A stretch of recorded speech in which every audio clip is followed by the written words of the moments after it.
ભરૂચ તાલુકાના જૂના તવરા ગામે ધાર્મિક અને આધ્યાત્મિક માહોલ વચ્ચે મંગલ મઠે કબીર આશ્રમ ખાતે ભવ્ય કાર્યક્રમનું આયોજન કરવામાં આવ્યું હતું.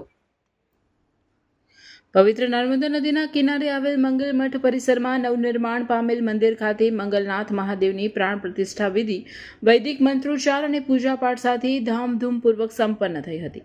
સવારે ચોક્કસ 9 વાગ્યે વૈદિક બ્રાહ્મણોના મંત્રોચ્ચાર સાથે પ્રાણ પ્રતિષ્ઠા મહોત્સવનો શુભ પ્રારંભ થયો હતો. મંદિર પરિસરમાં ભક્તિભાવનું અનોખું દ્રશ્ય સર્જાયું હતું. હર હર મહાદેવના ગુંજતા નાદ સાથે સમગ્ર વાતાવરણ શિવમય બની ગયું હતું.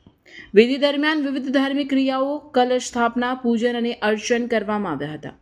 બપોર બાદ સાંજે 4:30 કલાકે શ્રીફળ હવન યોજાયો હતો. હવન દરમિયાન ભક્તોએ અગ્નિમાં આહુતિ આપી સુખ, શાંતિ અને સમૃદ્ધિ માટે પ્રાર્થના કરી હતી. સમગ્ર પરિસરમાં ધૂપ, દીપ અને હવનની સુગંધ સાથે આધ્યાત્મિક ઉર્જાનો અહેસાસ થયો હતો. ત્યારબાદ સાંજે 6 વાગ્યે મહાપ્રસાદીનું આયોજન કરવામાં આવ્યું હતું, જેમાં મોટી સંખ્યામાં ગ્રામજનો અને કબીર સંપ્રદાયના સતી સેવકો ઉપસ્થિત રહ્યા હતા. ભક્તોએ શ્રદ્ધાભાવે મહાપ્રસાદનો લાભ લીધો હતો. આ પ્રસંગે જૂના તવરા ગામના આગેવાનો, સમાજના પ્રતિષ્ઠિત લોકો તેમજ મંગલમઠ પરિવારના સભ્યો મોટી સંખ્યામાં હાજર હતા.